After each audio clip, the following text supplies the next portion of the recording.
Segunda Timóteo, capítulo 4, versículo 6. E assim nós vamos meditar um pouco nas Escrituras, dentro do assunto que estamos entregando ultimamente, a respeito do livro de Josué. Aqui está escrito em 2 Timóteo, capítulo 4, versículo 6. Porque eu já estou sendo oferecido por aspersão de sacrifício, e o tempo da minha partida está próximo. Vocês que acharam, vamos ver junto? 2 Timóteo 4, versículo 6. Porque eu já estou sendo oferecido por aspersão de sacrifício, e o tempo da minha partida está próximo. Amém. Vamos orar? Senhor nosso Deus, nosso amoroso Pai Celeste, nós te damos graças, Senhor, pela oportunidade que temos de mais uma vez lermos a Tua Palavra e meditarmos nas coisas que nela estão escritas.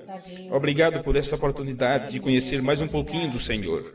Abre nosso entendimento a cada dia para irmos crescendo a cada instante até chegarmos à medida completa da estatura de um varão perfeito.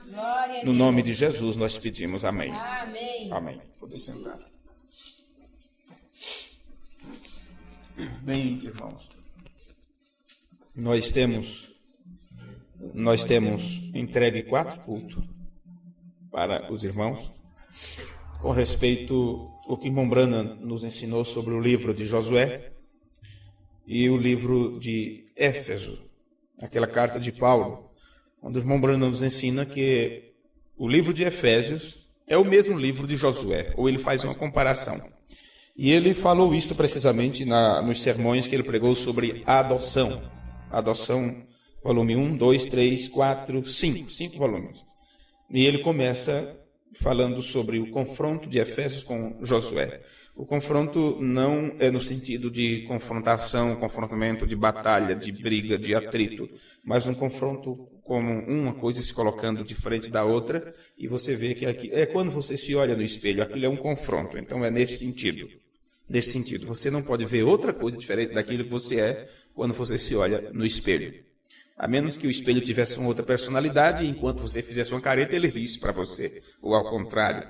Mas sendo que o espelho apenas reflete aquilo que você é, não é? Ou a sua aparência, pelo menos a de fora, a exterior.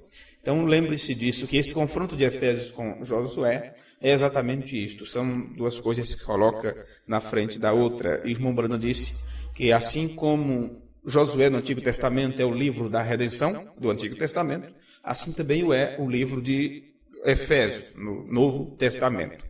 E se no Novo Testamento tem o livro de redenção, ou o livro que trata disso, do plano de Deus, e como Deus pega seus filhos e os posiciona, né, na parte que ele cabe, como Josué fez com os filhos de Israel, sabendo nós que todo o Novo Testamento fala desta hora, então, nesse tempo final, William Branham disse que viria uma era efesiana.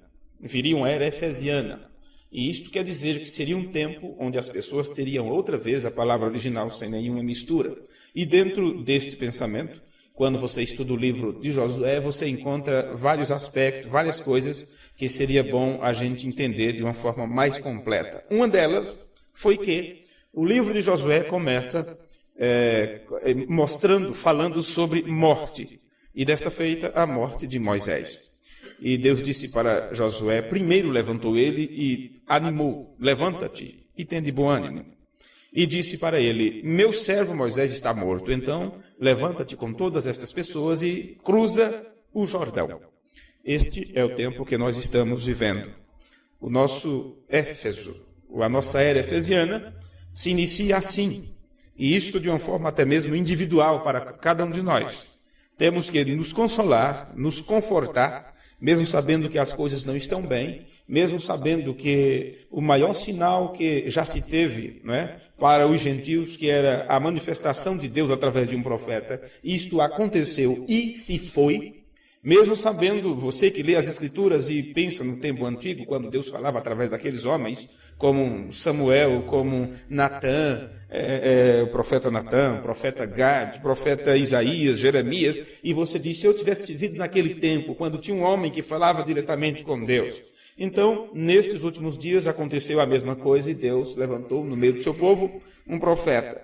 E temos agora que estar consciente, de cada vez que o tempo passa, que este profeta se foi. Este profeta se foi. E aquilo que ele nos disse, coisas que estavam acontecendo em seus dias e que aconteceria depois de sua partida, precisamos ter um entendimento muito aberto, muito consciente, com muita sensibilidade, para entender quais são os acontecimentos dos últimos dias, principalmente nesse sentido de cruzar o Jordão para possuir a terra da promessa, que é para nós o Espírito Santo. Então, antes de entrarmos no que eu gostaria de vos falar, eu quero primeiro ler aqui uma citação dos Mombrana na mensagem Adoção, volume 4, Posição no Corpo de Cristo, no parágrafo 82. Mombrana disse naquele sermão: parece para mim que estamos nos fins dos tempos, e Deus está adotando, colocando a igreja na posição. Bem, não sei se vocês lembram, quando o irmão Brian esteve no Brasil, no mês de março, no culto da tarde, ele pregou sobre adoção. E aquele sermão está gravado, ficou bem gravado, colocamos já também em texto, deu um bocado de trabalho, precisou do próprio irmão Milton, né, o tradutor, terminar, a irmã Lucy começou e ele que teve que concluir, e aquilo está em texto, para ser colocado em formato livro. E conversando com o irmão Brian lá na cidade de La Paz, enquanto estávamos levando ele para o aeroporto, e ele disse para mim que depois de se compreender a deidade de Jesus Cristo, o próximo passo é entender o processo da adoção. E depois disso eu percebi que ele pregou na sua igreja também sobre adoção. Adoção. Mais uma vez, espírito de adoção. Um sermão bem curto, né? Curto, e está já para o espanhol. Talvez não colocaremos para o português, porque já temos o que ele pregou aqui sobre o assunto, foi um culto bem prolongado, inclusive. Então, ele diz para mim, depois que se compreende a deidade, se compreende o mistério de Deus mesmo, de Deus em Cristo, o próximo passo para um cristão é entender sobre o processo de adoção. Foram mais ou menos assim suas palavras. E quando o Mombrana falou sobre adoção, ele está sendo bem claro aqui que isto é você sendo posto em posição. E isto é o que Josué fez depois que as pessoas, aqueles que se livraram do deserto, aqueles que não resistiram o pilar de fogo na sua caminhada, aqueles que não foram responsáveis, não é? Por, vamos dizer assim, por rebeldia e tantas coisas, os que sobraram para entrar na terra da promessa, eles cruzaram o Jordão, que quer dizer fazer morrer a si mesmo. Então Josué colocou cada um deles no seu devido lugar, na sua posição. Quando isto vem para o nosso livro de Josué, ou nosso Efésios, isto quer dizer que Deus, o líder do último dia, que foi representado por Josué, que para nós é o Espírito Santo mesmo, ele está colocando cada um dos seus filhos no seu devido lugar, na posição, em Cristo, na palavra, e este é o processo de adoção. E quando se fala em adoção, você já pensa de uma forma normal, quando o casal está impossibilitado de ter filhos, então, de comum acordo, eles vão e adotam uma criança. Mas nunca será seu filho, nunca será sua filha. Você pode dizer para aquela criança, né, que o pai é quem cria e tal, que aquilo é do coração e todas as coisas, mas nunca é seu filho. Agora, olhe como acontece com Deus. Aqueles que são filhos de Deus, além de serem filhos, Deus ainda os adota. E quando Deus os adota como filho, isto quer dizer que Deus coloca eles numa responsabilidade tal, numa altura tal, numa posição tão alta, porque chegou o momento daquele que era filho crescer no conhecimento, em amadurecimento, e está pronto para fazer unicamente a vontade do Pai, se subjugar aos desejos do Pai, a ponto de não falar outra coisa, não entregar outra avaliação, não entregar outro pensamento, a não ser a pura, a própria vontade de Deus. E isto, quando acontece, é um processo que, inclusive, o público precisa perceber isto. Não tem como você nascer de novo, não tem como você se tornar uma nova criatura em Cristo e as pessoas olharem para você e não ver esta mudança. Ainda te encontrar mentindo, roubando, fazendo tudo quanto não presta, fazendo negócios errados, não tem como. Por isso, a adoção era de uma forma pública no Antigo Testamento e também no Novo Testamento. Quando Jesus passou pelo processo de adoção, foi em cima do monte, no lugar alto, e estava ali testemunhas, Pedro, Tiago e João, e suas vestes se tornaram resplandecentes, e teve testemunha tanto do mundo visível quanto do mundo invisível. Moisés e Elias estavam ali também do lado, e ele passou por aquele processo, ele se tornou resplandecente, suas vestes se tornaram brancas, pureza, e todas estas coisas, e foi ouvida a voz que dizia: este é meu filho amado. Observe, o processo de adoção é este. É um ato público, inclusive. Aquele que era seu filho, e ele já tinha dito: eu tenho um prazer de habitar nele. Mas agora ele disse: a ele ouvi. Por que a ele ouvi? Porque aquele filho alcançou a maturidade dentro desse processo de adoção e que não faria nada, não diria nada a não ser aquilo que o pai lhe mostrasse para dizer, para falar e para fazer. Então veja a responsabilidade de um filho de Deus na posição em Cristo. Deus tem esta confiança porque aquele moço, aquela moça chegou nesse processo e Deus diz: eu confio nele, nela, para ir em qualquer lugar, entrar em qualquer ambiente e em qualquer ocasião, essa pessoa estará testemunhando. Pode ouvir ele, pode ouvir ela, porque quando ele fala, quando ela fala, quando ele aconselha, quando interage, quando dá seu parecer, não é de si próprio, é aquilo que eu mesmo coloquei em seu coração. Disto se trata o processo de adoção. Pois bem, lendo mais um pouquinho aqui, colocando a igreja na posição, no corpo de Cristo, no seu. Agora, não são muitos os que ele colocará lá. Veja isto. Não são muitos os que ele, Deus, colocará lá. Lá onde? Nesta posição.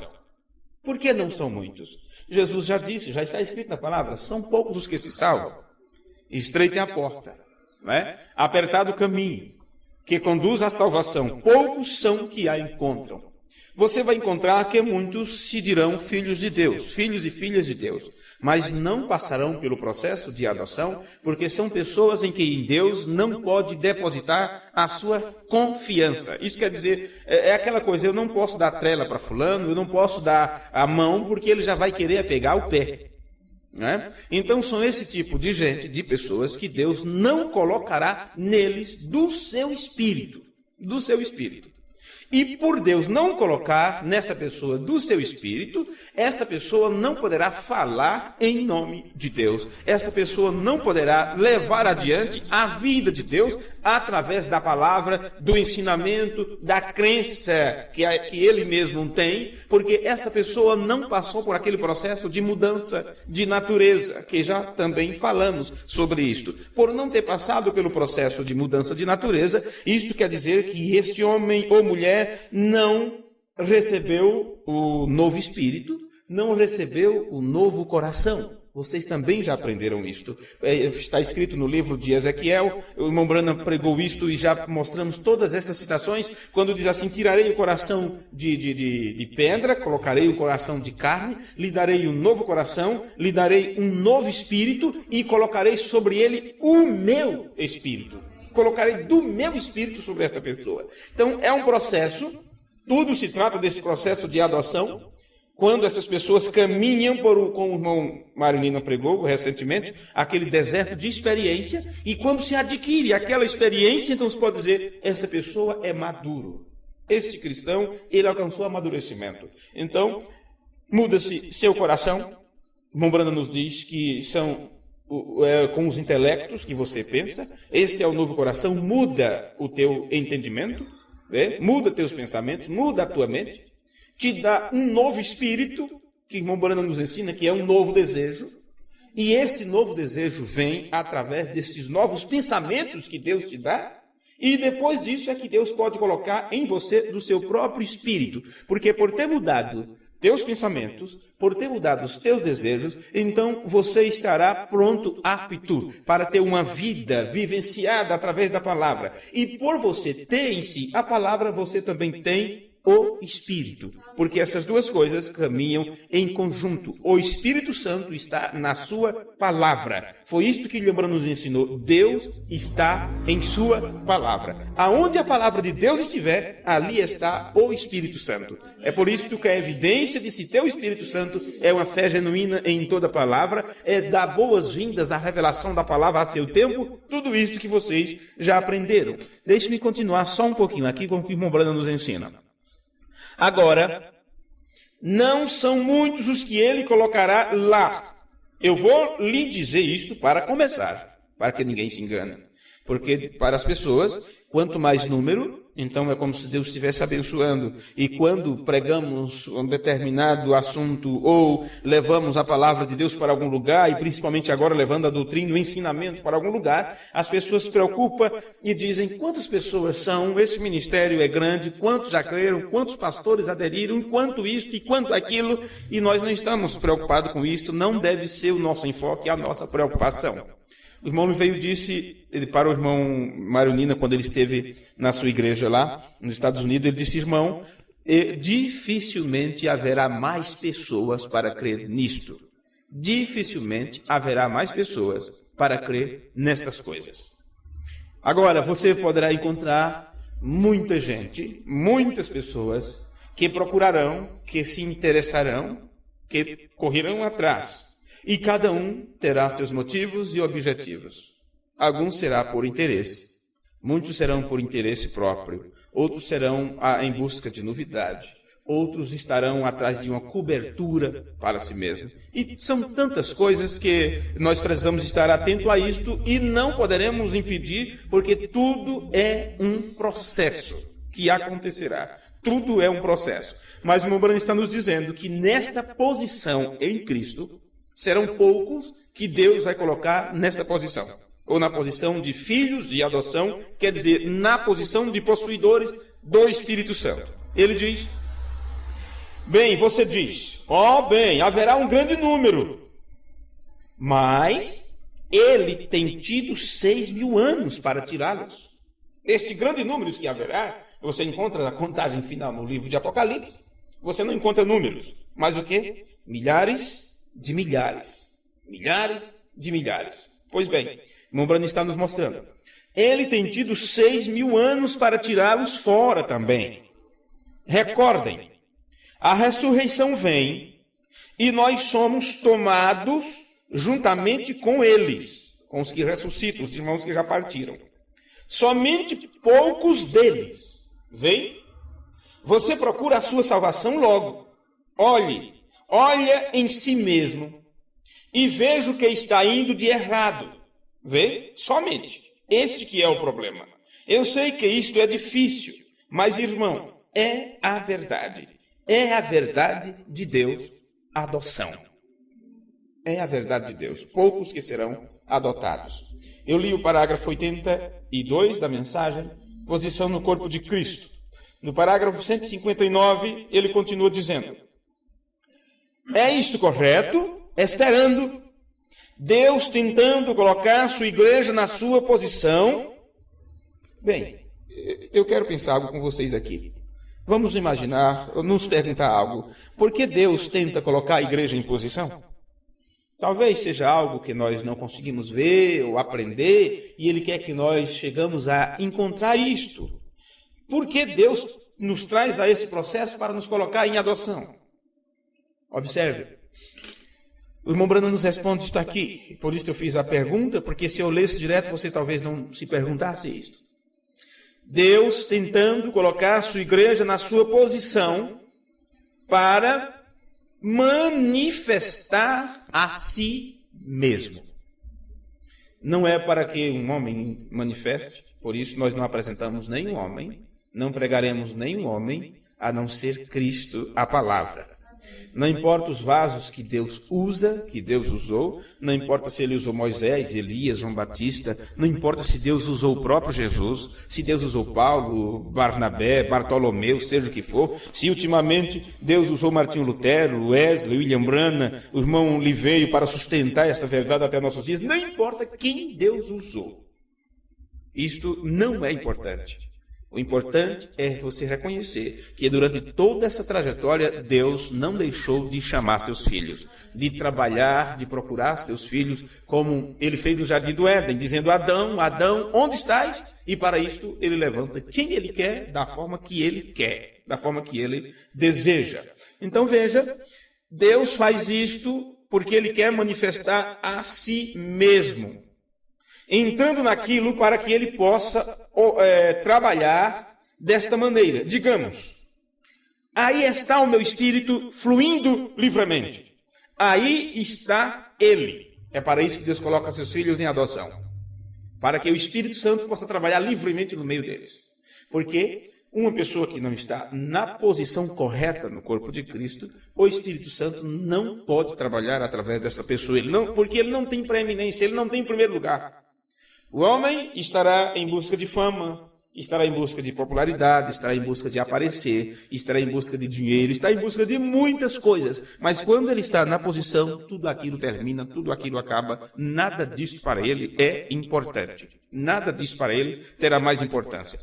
O irmão Branham diz: aí está ele. Eu posso agir aqui. Isso o irmão Branham está nos mostrando como Deus expressando-se assim. Quando Deus coloca um homem na posição, porque Deus, através daquela pessoa, quer manifestar a ele próprio, e Deus pode dizer: aí está meu espírito fluindo livremente. Aí está ele. Eu posso agir aqui. É isso que Deus quer. Eu posso agir nesta casa. Eu posso agir no meio desta igreja. Eu posso agir através deste homem. Eu posso agir neste coração. Vem? Aí ele diz: consiga outro aqui e o estabeleça. Eu o posso estabelecer, diz Deus. Adoção, estabelecendo, manifestando, tirando-o daqui e fazendo uma cerimônia para ele, visitando-o com um anjo, dizendo-lhe algo. Agora, se o que ele disse é verdade, agora, se ele está simplesmente planejando algo, isto não dará certo. Agora, aquilo não dará certo. Tivemos muito disso. Quer dizer, pessoas planejando algo. Vamos fazer uma campanha, vamos fazer uma festa, uma festividade, vamos atrair as pessoas, vamos fazer uma festinha para atração e vamos levantar as mãos para lá e para cá, vamos bater palma assim para ver se o Espírito se manifesta. Quem estava na reunião daquela missionária, irmão Júlio estava, quando ela disse: temos que falar em língua, senão aquele endemoniado não sai, não é? Depois falou em língua, falou em demônio, e o demônio não foi embora. Ela disse: então vamos bater palma, que tem demônio que só sai com palmas. E eu não sei onde ela encontrou isso. Aí bateram palma para lá e para cá, e daqui a pouco vamos cantar uns corinhos, que talvez esse demônio saia com corinho. Planejamento, isso não é diferente do que nós encontramos hoje em dia, e muitos irmãos, infelizmente, estão indo por esse caminho, misericórdia. Pois bem, o irmão Branham diz: isto não dará certo, já tivemos muito daquilo, mas eu quero dizer as manifestações de Deus, quando Deus manifestou a si mesmo, e ele o enviou para fora. Então ele saiu, e o que ele disse é a verdade. O que ele faz é a verdade. O que ele faz, ele manifesta Cristo. Este ele aqui, o irmão Branham está se referindo àquela pessoa que não é ele planejando, mas quando ele é colocado na posição e Deus o manda para fora, ou Deus o envia para fazer um trabalho, então observe esta pessoa que se torna. Olha, veja isto.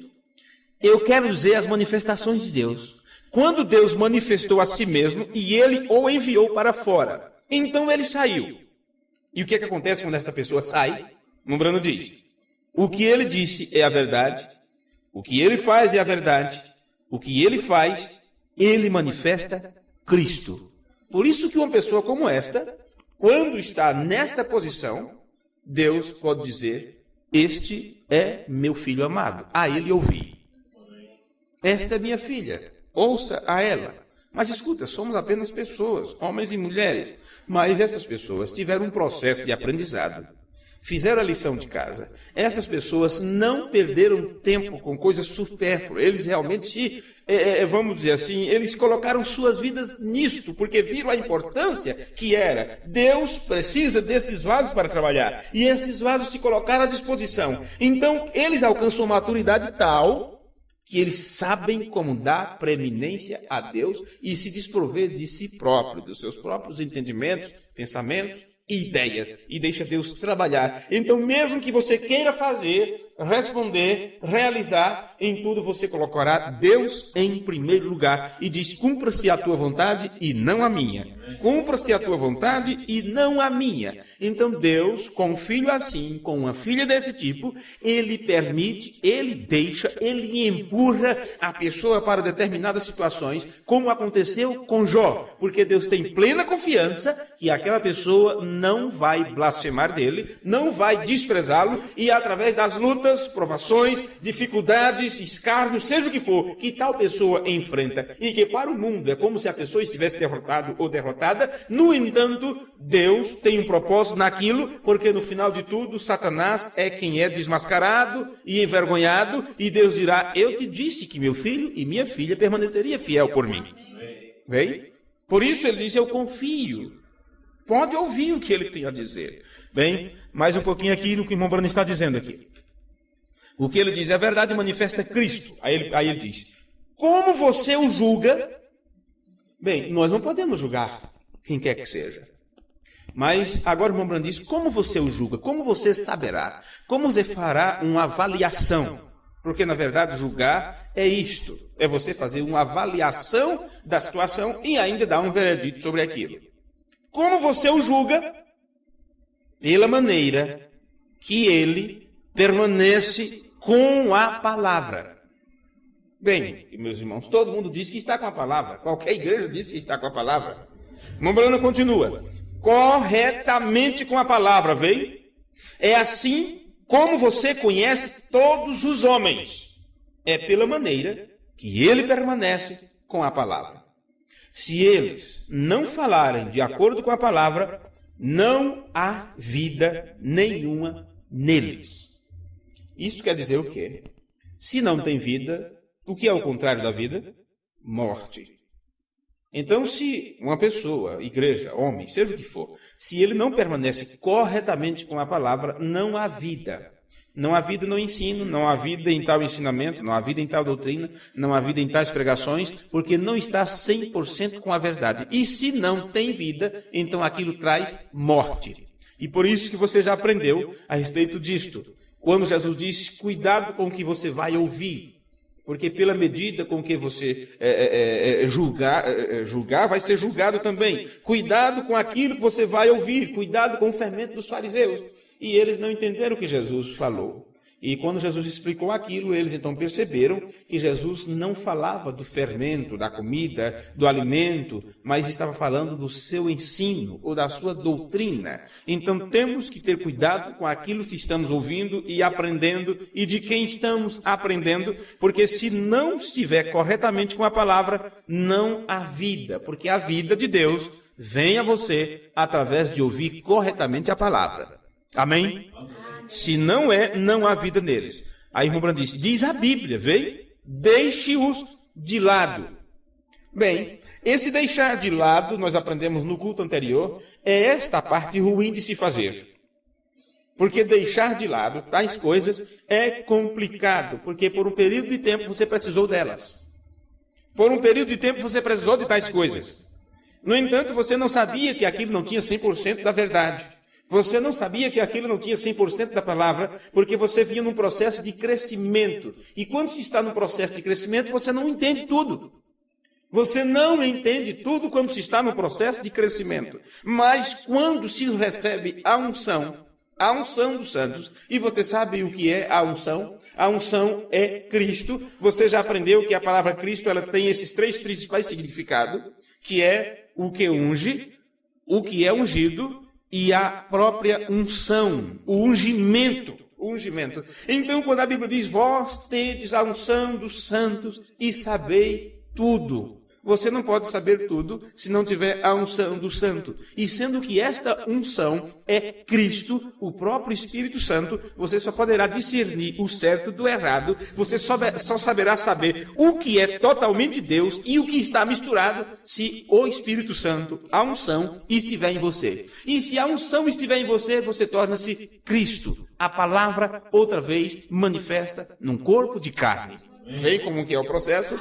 Bem, eu queria deixar de lado um pouquinho isso aqui, que o irmão Brano está nos mostrando, que se não tem vida, então você deixe aquilo de lado, porque não tem vida ali. E eu gostaria de pegar um pouquinho mais do que nós aprendemos no culto anterior, onde deixamos, acredito que, 3 citações sem falar. 3 citações que nós deixamos do culto anterior, e eu gostaria de pegar essas 3 citações que eu acredito que seria próprio para o nosso aprendizado neste culto.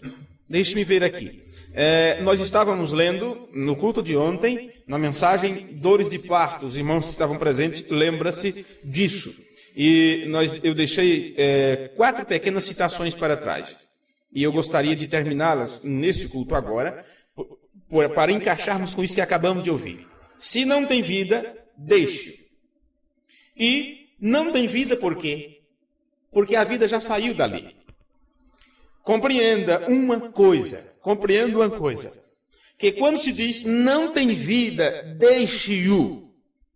Mas se aquilo não tem vida, no entanto existiu até ali, porque em algum momento a vida esteve ali. Mas uma vez que a vida deixou, então aquilo que ficou para trás torna-se um corpo morto, apodrecido. E se por um período de tempo você estava naquele ambiente, naquele lugar, naquela ideia, naquela linha de pensamento, a vida estava vindo através daquilo, porque aquilo era a palha, a casca, o pé, a planta. Irmão Brano disse, quando o talo de milho cumpre o seu propósito, ele tem que morrer. Qual é o propósito do talo de milho?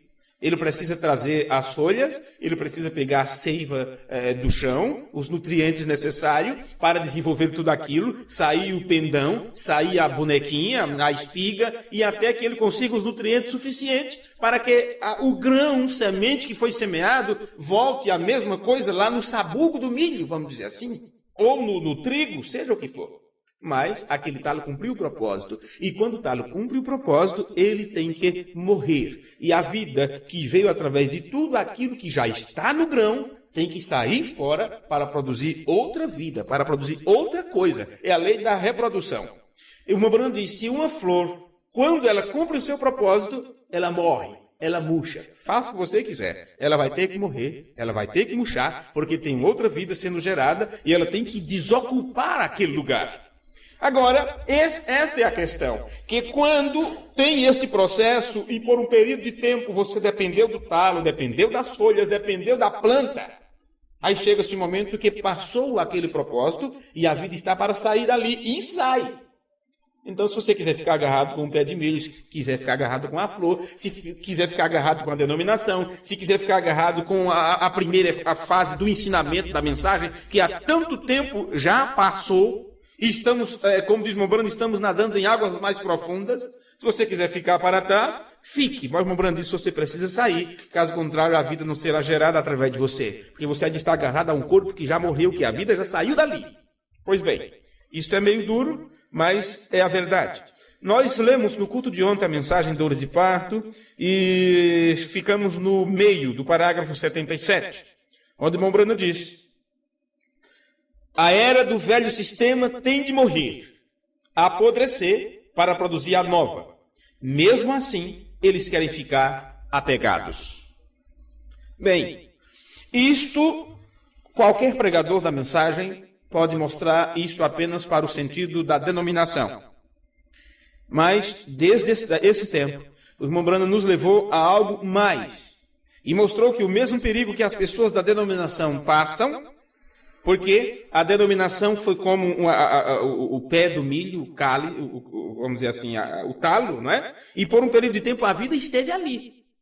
E quando passou aquilo e a denominação morreu, porque a vida da palavra saiu, a palavra alcançou um outro estágio, eles continuaram no sistema. Então, qualquer pregador desta mensagem que não viu a visão completa do que Deus está fazendo, poderá apenas aplicar isso na denominação, batendo no sistema denominacional. Mas desde aquele tempo, o irmão Branham já pegou isto, trouxe para a denominação e mostrou dentro da mensagem que muitos iam fazer a mesma coisa. Observe aqui, eu vou ler um pouquinho o anterior nesse parágrafo 77.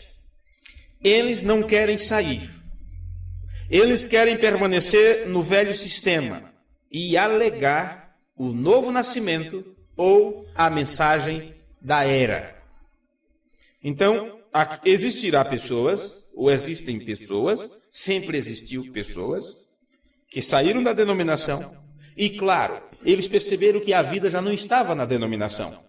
Saíram de lá. Mas muitos permanecem até hoje, comendo uma comida estragada, um corpo morto que está apodrecendo-se há muito tempo, e eles acham que rende, tem que prestar homenagem, porque foi ali que foram acolhidos, foram abençoados, e Deus deu cura ali, muitos foram libertos, e todas essas coisas. Então eles se apegam àquilo e dizem, olha, eu não posso sair daqui porque me trataram tão bem, cuidaram de mim, eu não tinha nada, eu era isto, eu era aquilo, e aqui fui bem acolhido, recebi amor, carinho, consideração, eu não posso deixar minhas irmãs, não posso deixar minhas amigas, não posso deixar nada para trás. Que foi a mesma coisa da mulher de Ló. Não é? Bem, quando se vem para a mensagem, então, do mesmo jeito, na mensagem também existem várias etapas neste aprendizado, que você tem que começar e ir crescendo, e ir aprendendo, e se alimentando cada vez mais, a ponto de crescer e alcançar uma maturidade. Mas existem aquelas pessoas que, dentro da mensagem, eles não nascem de novo e mesmo assim querem alegar que são da mensagem da hora. Bem, se você souber o que é o processo do novo nascimento, então você compreende perfeitamente o que William Branham está nos dizendo. Ele nos disse que o novo nascimento é uma revelação. É uma revelação. Então, se não se encontra esta revelação, o que é a revelação? Todo mundo quer falar de revelação, de ensinamento, dos selos e todas essas coisas. Mas o que é esta revelação? Se a pessoa não alcança a verdadeira revelação, essa pessoa não pode nascer de novo. Não pode nascer de novo. Então, acham que são da mensagem sem nascer de novo. Sem mudar nem sequer os antigos pensamentos. Não quer dizer que saiu da denominação e está com o pensamento com a mensagem da hora. Não, estão na mensagem da hora, mas continuam na denominação. Trouxeram um sistema e levantaram dentro da própria mensagem um sistema denominacional que outra vez aprisiona as pessoas. É aquilo que o povo de Israel fez. Saíram do Egito, mas a mente sempre estava lá. A mesma ideia estava lá e por isso foram destruídos, não no Egito, mas durante a caminhada debaixo do pilar de fogo. E debaixo do pilar de fogo quer dizer estavam na presença de Deus. E desde quando William Branham nos disse que Deus estava presente? E desde quando ele nos disse, meu ministério é declarar a ele que ele está aqui? Muito tempo. Então, durante esta caminhada debaixo do pilar de fogo, na mensagem da hora, essas pessoas que não nasceram de novo, porque continuaram a sua mente, o seu coração continua lá atrás e nunca muda, nunca alcança a maturidade cristã, nunca chega a serem filhos adotados, eles estão em um sistema morto, no entanto, alegando ser da mensagem. Vê com o quanto que isso é perigoso? Eu só quero ler outra vez aqui para você, para que isso fique bem batido. Eles se simpatizam com a palavra ou com a pessoa. Eles gostam da mensagem, gostam da pessoa, gostam do pregador, gostam dos irmãos, gostam das irmãs, gostam da igreja e tudo. Eles simpatizam com a palavra ou a pessoa. Mas eles não querem apodrecer do velho sistema em que estavam. Eles não querem sair deles. Eles querem permanecer no velho sistema. Isso não quer dizer que eles ficam lá na igreja batista, metodista, católica, espírita. Eles não ficaram lá. Vieram. Mas aquele sistema, que significa aquele espírito, porque isto é o que é a denominação, é um espírito. Aquele espírito que os prendia lá, trouxeram juntos. E por isso continua assim, olha. Eles querem permanecer no velho sistema e alegar o novo nascimento ou a mensagem da era. Isso não é fora lá, é dentro, viu? Então, concluindo este parágrafo aqui. Mas o velho sistema tem de morrer, apodrecer para produzir a nova. Mesmo assim, eles querem ficar apegados. Note, eles sabem que o velho sistema está morto, porém simplesmente não querem apodrecer para saírem dele. Para apodrecer é quando ele realmente é liquidado. Uma coisa, quando ela é liquidada, então ela deixa de existir para você. Ela deixa de existir. E você percebe que as pessoas não querem passar por esse processo. Foi bom a caminhada do deserto. O que é que tem além do Jordão? O que é que eu vou encontrar além do Jordão? Já sei o que tem aqui. É complicado, é meio difícil, mas eu vi milagres, vi prodígios, eu vi água saindo da rocha, eu vi cordonize que dava para alimentar todo mundo. E não se tinha água numa pedra, gente. Como já viu isso? A água jorrou, deu água para todo mundo, tivemos bons momentos ali, e comida de anjo. Eu não quero sair daqui. O que eu vou encontrar depois do Jordão? O que eu vou encontrar lá depois do Jordão? E se esquecem do que disse Josué e Caleb. Ficam com os 10 espias que disseram que os inimigos eram como gafanhotos, e era complicado. E é por isso que muitos não querem morrer para o velho sistema, ou liquidar este velho sistema, deixar tudo para trás e prosseguir. Então, eles ficarão com o antigo sistema. Eu não estou falando de denominação mais. Eu estou falando da mensagem da hora. Eles não querem avançar com o líder do último dia, porque foi muito bom estar sob os braços e cuidados de Moisés. Moisés era amoroso, Moisés era cuidadoso. Moisés, Deus disse, sai da frente, que esse povo rebelde eu vou matar todos. Moisés disse, não, eu tenho cuidado pelo povo, mate a mim primeiro, passe por cima do meu cadáver. E Deus não podia matar Moisés. Deus não podia matar Moisés, enquanto não chegasse o momento. Mas quando chegou o momento, não precisou Moisés dizer assim, me mate, não. Deus disse, saia da frente, suba em cima do monte, saia da frente do povo, suba em cima do monte que você vai morrer. Mas Senhor, não me trate mais desse assunto. Mas antes Moisés disse, me mate primeiro. Deus disse, então eu vou ter que realmente segurar a barra, vamos dizer assim, não é? Então Moisés era cuidadoso, e o povo tinha confiança em Moisés, ele amava o povo. E é assim que estão muitos. William Branham, profeta de Deus, e esse mensageiro de Deus, e era tão cuidadoso, e era tão amoroso, e abraçava todos eles, e se juntou com todos os grupos religiosos, e tal. Deus tirou William Branham de cena. E é o que vamos falar no próximo culto, porque eu pensei que seria nesse, mas estamos já partindo para encerrar. Deixaremos isto para o próximo culto, quando falaremos sobre a morte do ministério. E Deus disse, olha, sabe de uma coisa? Chegou o momento. Vocês lembram o que pregou o Tommy Osborne? O que ele falou, mais ou menos, no sepultamento de William Branham? Vocês acham que Deus ia deixar isto permanecer para sempre? Esta geração viu um sinal, e não haverá outro deste tipo. Outra vez Deus esteve na terra, Deus caminhou através de um homem, caminhou através de um corpo humano, e vocês queriam ter isto para toda a vida. Mas morreu. E outros ficaram, sabe uma coisa? Um homem com um ministério desse, ele tem que ressuscitar.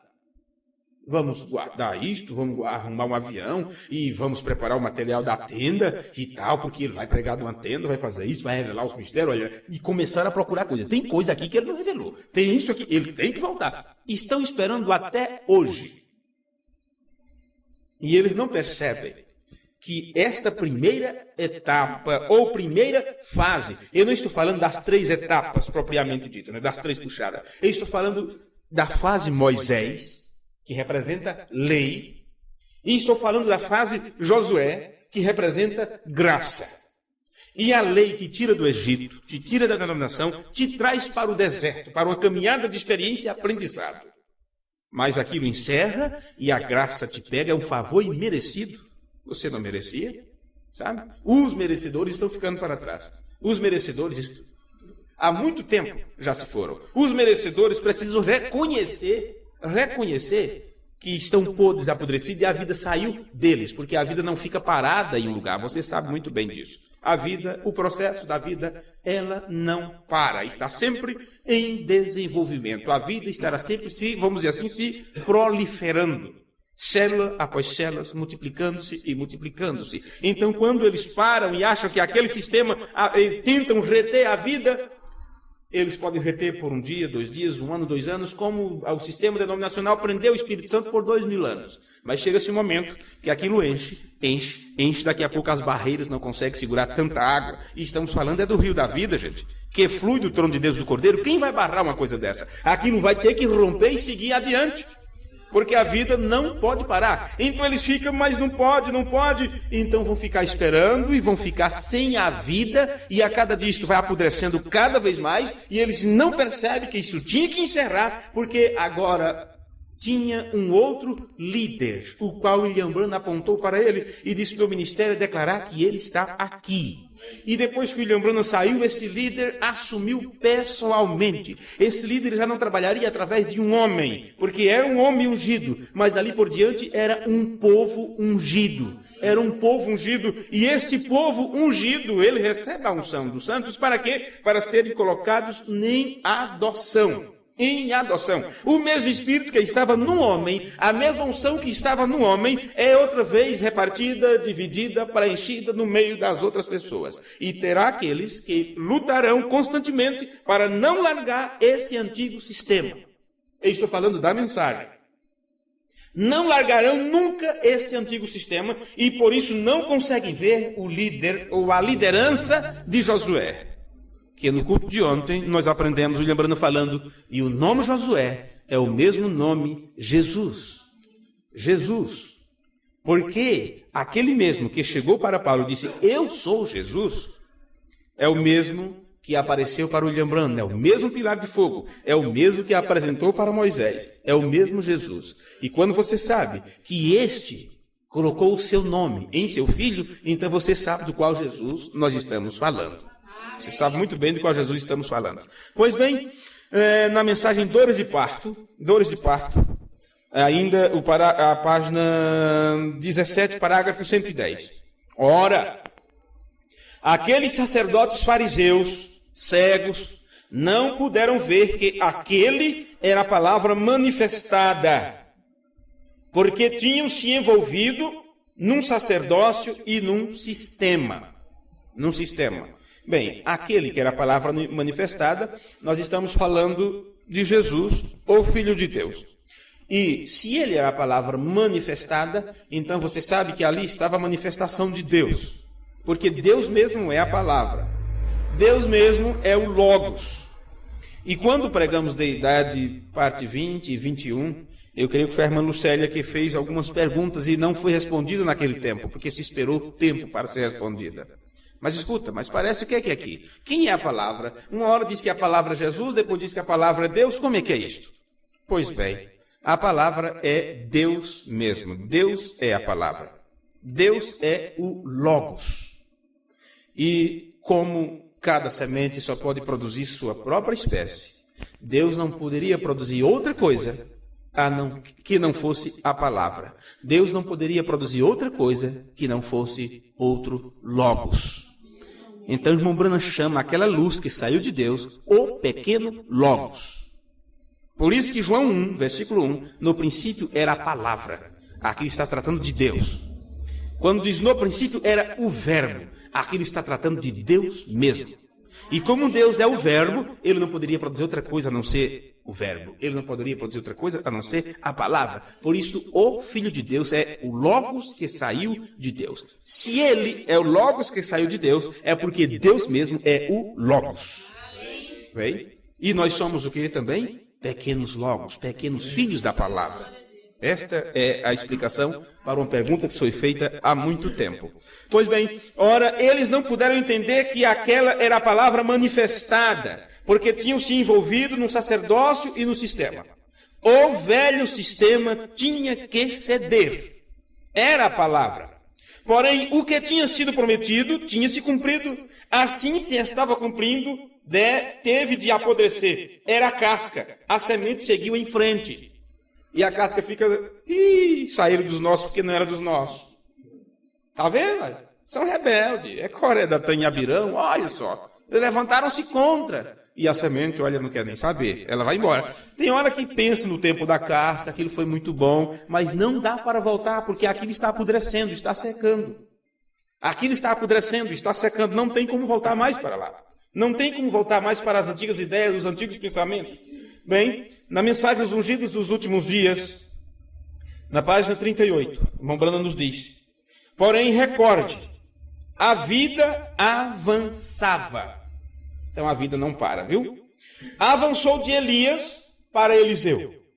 Mas, irmãos, Elias era muito bom. Vocês lembram do ministério de Elias? Quantas coisas ele realizou, quantas coisas ele fez? Olha, ele matou 400 profetas falsos, não é? Ele fez isto, ele fez aquilo, ele enfrentou isto, fez tanta coisa, Elias. Daqui a pouco, o próprio Eliseu, que seguiu Elias durante tanto tempo, gritou: onde está o Senhor Deus de Elias? Não era mais com Elias. Mas você entenda que Eliseu não clamou pelo ministério de Elias. Ele clamou por aquele que estava ungindo a Elias. Você não tem que agora estar clamando ou esperando o William Branham. Você tem que reconhecer e saber que o processo, que o trabalho agora está sendo feito por aquele que usou o William Branham. A vida, os ungidos dos últimos dias, diz assim: a vida avançou de Elias para Eliseu. A vida segue avançando, mas recorde, está em outra etapa. Por isso, não pode permanecer nesta etapa. Nós não podemos comer a carne apodrecida de outra era. Pois bem, nós não podemos comer a carne apodrecida de outra era. Em que era foi que o 7º mensageiro de Apocalipse veio em cena? Assim como Paulo, o primeiro mensageiro, veio na primeira era, claro que o 7º mensageiro viria na 7ª era. A 7ª era é chamada a Era de Laodiceia. Agora, o irmão Branham disse que a Era de Laodiceia é a mesma era pentecostal. E esta era se desenvolveu a partir de 1906. Desde 1906. Agora, você sabe, em 1919 a coluna de fogo se manifestou no nascimento do William Branham. E aquilo veio até que em 1933, de uma forma pública, ela apareceu. Aos anos 50 se deixou fotografar e todas estas coisas. Agora, diga-me uma coisa, em que era nós estamos? Há uma outra era? Nós fizemos esta pergunta quando o irmão Brian estava pregando para nós no dia 18 de março de 2007. E quando foi perguntado em que era estamos, terminou a Era de Laodiceia e ele disse: eu creio, eu vou dizer para vocês, nós estamos aonde? Quem lembra? Ele disse: nós estamos na era da noiva. Nós estamos na era da noiva, porque Laodiceia apodreceu, secou, caiu, e a vida que estava em Laodiceia passou adiante. E tudo que pertence a Laodiceia, você não deve trazer nada disso, porque tudo de lá é podre. Nós estamos em uma outra era. E esta era da noiva, o William Branham chamou de era do grão. E o grão, a semente, não pode ficar todo o tempo acobertada pela palha, porque a palha vai secar e apodrecer e ser queimada. Ele disse: nós estamos em outra era.